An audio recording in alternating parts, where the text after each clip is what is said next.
Ma philosophie pour un Cameroun prospère, un rêve pour l'Afrique qui s'éveille. Après avoir étudié le libéralisme communautaire de son Excellence le président Paul Biya, j'ai compris les 5 piliers de sa solution pour la relance nationale en 1982. Pour les non-lecteurs en politique, comme dans la vie, on agit toujours en fonction de sa philosophie de vie. Le président Paul Biya avait conçu une philosophie en pentacle: rigueur, moralisation, justice sociale, rayonnement diplomatique et démocratie.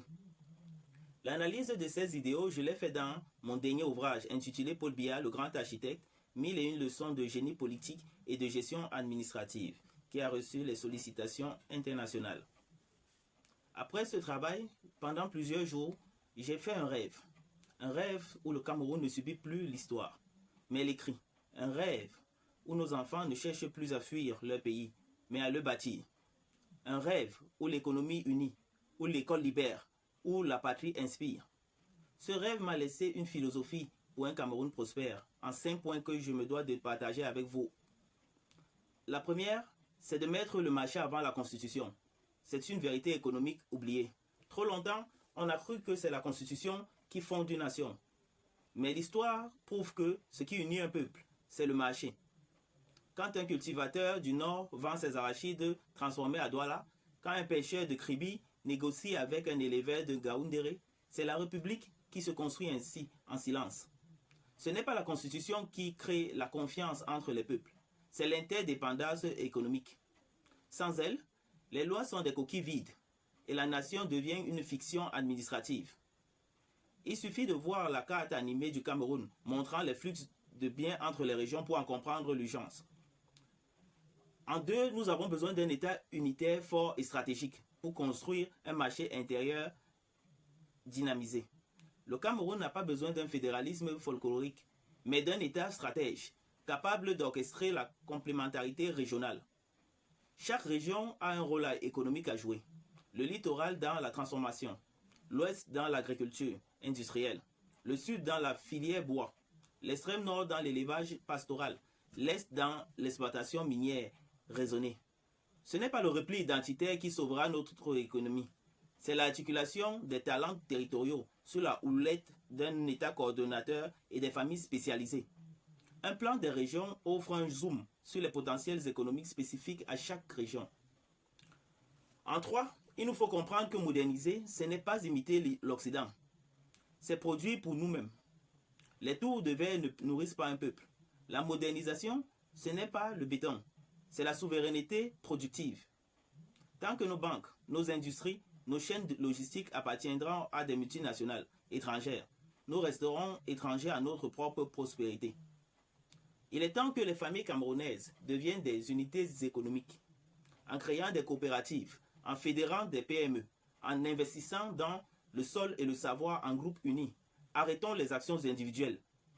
Être le seul riche dans un monde où les États se mettent ensemble pour attaquer, c'est une hérésie mentale que pratiquent encore certains de nos aînés, entrepreneurs, dirigeants. Si votre projet ne fédère pas, soit il est mal structuré, soit il est mal gouverné. Et nous avons créé le groupe Bureau 613 pour accompagner les entreprises et les institutions dans ce domaine. Vous pouvez nous contacter sur Facebook ou sur YouTube en tapant Bureau 613. Nous vous accompagnons dans la gouvernance de vos projets. Nous sommes très présents sur la chaîne de production locale. En 4, l'éducation idéologique est l'arme des peuples puissants. On a cru qu'apprendre à lire et écrire suffisait. Mais à quoi sert un ingénieur brillant qui rêve des îles? À quoi sert un bachelier qui sans boussole morale? Il nous faut une école du sens, de la vie unie et de la dignité. Une école qui enseigne l'histoire du Cameroun, la géopolitique de l'Afrique, le fonctionnement du capitalisme mondial. Une école qui forme des bâtisseurs de nations, pas des exécutants déracinés. L'histoire du Cameroun doit être observée sur le prisme du capitalisme mondial et rédigée avec la philosophie du vivre ensemble. En 5, et c'est le plus important, c'est un service militaire obligatoire pour former une génération de citoyens. Pendant 6 mois, chaque jeune Camerounais, garçon et fille, doit passer par une école de discipline, de citoyenneté, d'unité. Ce ne sera pas l'armée des armes, mais l'armée du cœur et du devoir. Une armée qui forme à l'agriculture, à l'alphabétisation politique, les premiers secours, la solidarité nationale. Cela brisera les liens de la méfiance ethnique, du tribalisme et de la paresse apprise. Ces camps civiques disséminés dans chaque région réunira les jeunes de toute région et les apprendra à travailler ensemble. En conclusion, je suis favorable à un sursaut africain.